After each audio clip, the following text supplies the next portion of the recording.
সবাইকে স্বাগতম। আমি নিত্যানন্দ দাস। অধ্যয়নরত আছি কম্পিউটার সায়েন্স অ্যান্ড ইঞ্জিনিয়ারিং। পাশাপাশি সাইবারের সাথে যুক্ত আছি বেশ কিছু যাবৎ। আপনাদের জন্য নিয়ে এসেছি সম্পূর্ণ free web design master class course. আমি আশাবাদী শেষ পর্যন্ত আমার সাথে থাকলে আপনার ওয়েব ডিজাইনে নিজের দক্ষতার উপর আপনার আত্মবিশ্বাস আসবে বলে আমার বিশ্বাস। সবাইকে স্বাগতম। HTML হলো হাইপারটেক্সট মার্কআপ ল্যাঙ্গুয়েজ আর CSS হলো ক্যাসকেডিং স্টাইল শীট। এই দুইটা হলো একটা ওয়েবসাইটের কম্বিনেশন রূপ। ঠিক আছে, কিন্তু শুধু HTML দিয়ে ওয়েবসাইট তৈরি করা যায়, শুধু CSS দিয়ে ওয়েবসাইট তৈরি করা যায় না। CSS কি করে, HTML কে সাহায্য করে তার রূপরেখা প্রদর্শন করতে বা তাকে একটু সুন্দর করে সাহায্য করে। আমরা যদি একটু ইউটিউব দেখি বা গুগল সার্চ করি, তা দেখতে পাবো HTML আর CSS এর ব্যবধান 3 বছর, অর্থাৎ CSS 3 বছর পরে আসছে HTML এর পরে। কিন্তু বর্তমানে HTML CSS এর পাশাপাশি আরেকটা কোড খুব জনপ্রিয় হচ্ছে ইদানিং, এটা হলো জাভাস্ক্রিপ্ট। ধরা যায় জাভাস্ক্রিপ্ট ছাড়া এখন পেজ অনেকটা অচল। কেন? যেমন আমি এখন দেখি মেনু বাটন ক্লিক করি, এটা সাইড থেকে স্লাইড হয়ে আসতেছে, উপর থেকে স্ক্রলিং হইতেছে, বিভিন্ন ধরনের অ্যানিমেশন, এই ধরনের হলো জাভাস্ক্রিপ্ট। আচ্ছা, এবার আসি আজকের কোর্স। আমরা কি কি শিখবো এখান থেকে HTML এ?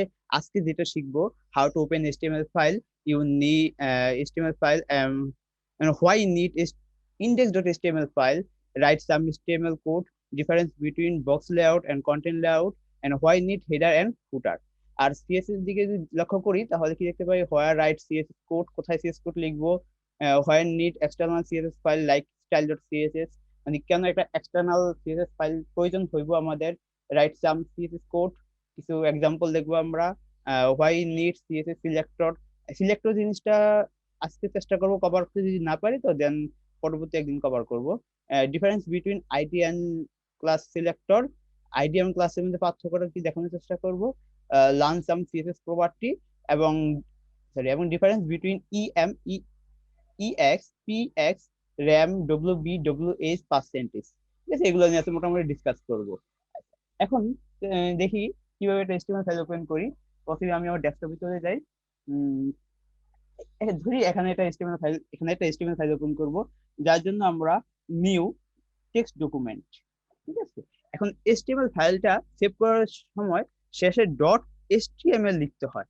ঠিক আছে, .html, আর আমরা দেখুন একটা নাম দিব, যেমন আমি ডেমো দিলাম।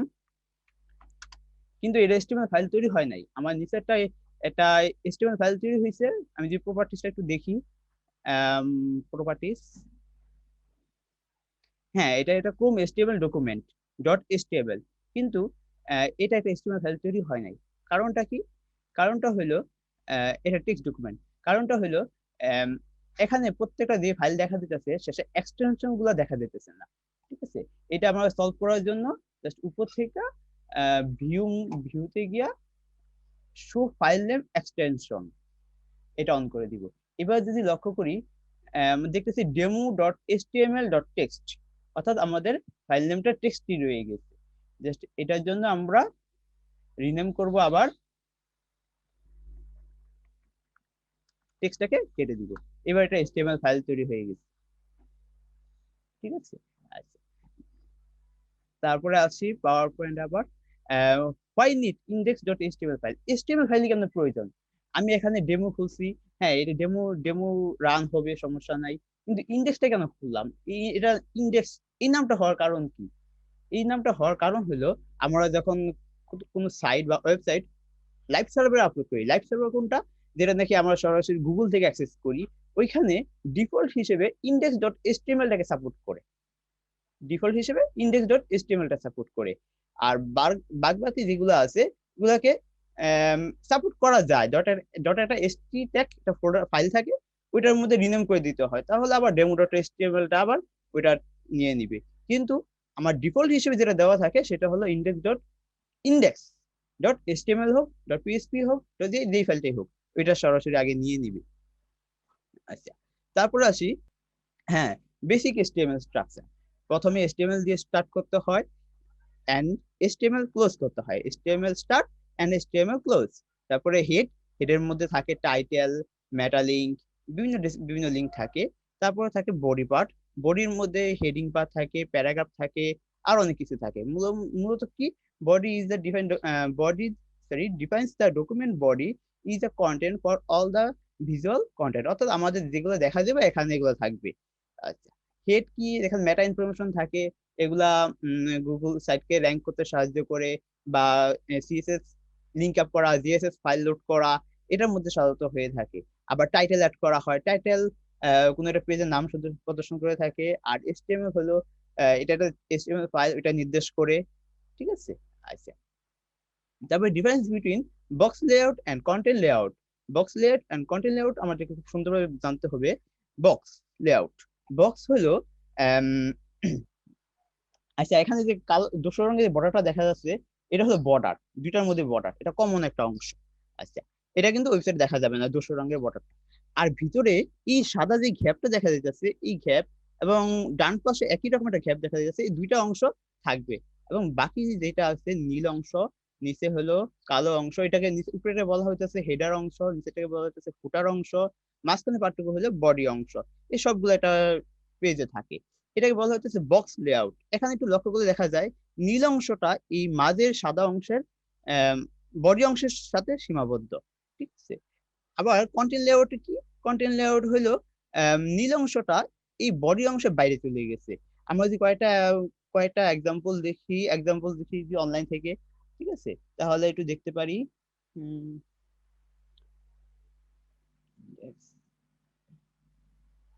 হ্যাঁ, এডিটিং,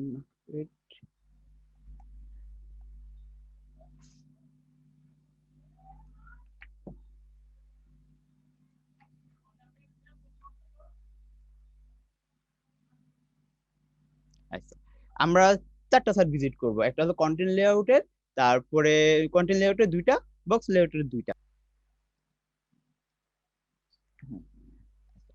প্রথম আমরা যদি লক্ষ্য করি, এটা হলো কন্টেন্ট লেআউট। কন্টেন্ট লেআউট কিভাবে কিভাবে চিনবো এটা কন্টেন্ট লেআউট? আমরা যদি একটু জুমটা কমাই তাহলে সুন্দরভাবে এটা হয়। হ্যাঁ, এখানে এখানে উপরে এই যে এখানে মেনু বার শুরু হয়েছে, কিন্তু এই বর্ডারের দাগটা সম্পূর্ণ অংশ ধরে আছে। নিচে ফুটারের দিকে লক্ষ্য করে দেখা যায় এই নীল অংশটা পুরো অংশটা ধরে আছে। তাহলে উপরেটা বলা যাচ্ছে হেডার পার্ট, যেটা নাকি পুরো স্ক্রিন জুড়ে থাকবো, এবং নিচে ফুটার পার্টটা পুরো অংশ জুড়ে থাকবে, মাঝখানে এই বডি পার্টটা থাকবে এতটুকুর মধ্যে। এটাকে বলা হচ্ছে কন্টেন্ট লেআউট। আরেকটা এক্সাম্পল দেখি, লাইক ফেসবুক, ফেসবুক একই রকম। তারপরে আমরা যদি বক্স লেআউটের একটা এক্সাম্পল দেখি, বক্স লেআউট যেমন ক্লিক বাস, এটা খুব সুন্দরভাবে বোঝা যায় এটা একটা বক্স লেআউট। এটা এতটুকুর মধ্যে সীমাবদ্ধ, এর বাইরে আর কোনো কিছু নাই, ঠিক আছে। এটা একটা বক্স লেআউটের এক্সাম্পল। তাহলে এখান থেকে মোটামুটি আমরা বক্স লেআউট কি, কন্টেন্ট লেআউট কি ধারণা নিতে পারলাম। হ্যাঁ, এটাও একটা বক্স লেআউট, এর বাইরে কোন কন্টেন্ট নাই, ঠিক আছে। তারপর আবার যাই, find it header and footer. Header and footer কেন দরকার? সাপোজ হেডারের মধ্যে কি থাকে, বিভিন্ন লিঙ্ক আপ থাকে, যেমন হোম, তারপরে থাকে বিভিন্ন পেজের লিঙ্ক আপ থাকে, ঠিক আছে। ওইগুলো দিয়ে নির্দেশ করে কি আমরা একটা পেজ থেকে আরেকটা পেজে কিভাবে খুব সহজে যাইতে পারি, বা ইউজার, এক কথা ইউজারদের সুবিধা দেওয়ার জন্য বা ইউজার ডিফাইন করার জন্য হেডার অংশটার মধ্যে বিভিন্ন লিঙ্ক আপ সংযুক্ত করা হয়। ফুটারের ক্ষেত্রে ঠিক অনেকটাই, যখন মানুষ ফুটারে এসে পড়বে তখন বিভিন্ন সাবস্ক্রাইব লিঙ্ক দেখা যায়, বিভিন্ন সেটিংস দেখা যায়, ল্যাঙ্গুয়েজ চেঞ্জ ইত্যাদি বিভিন্ন কিছু দেখা যায় ফুটারের মধ্যে। আচ্ছা, এই হলো আমাদের এইচটিএমএল অংশ। তারপরে এবার যদি আমরা সিএসএস পার্টে যাই, where write CSS code. CSS code কোথায় লেখা হয়? সিএসএস কোড তিন ভাবে লেখা যায়। একটা হলো আম, আমরা চাইলে এখানে বিল্ডিং সিএসএস কোড বা ইনলাইন সিএসএস কোড লিখতে পারি। তারপরে এখানে হেডের ভিতরে এখানে একটা স্টাইল ট্যাগ নিয়ে স্টাইল স্টাইল ট্যাগের মধ্যে আমরা সিএসএস লিখতে পারি, ঠিক আছে। এখানে সিএসএস কোড লিখতে পারি, যদি এটা সিএসএস কোডের ফরম্যাট হয় না এখনো, ঠিক আছে। আচ্ছা,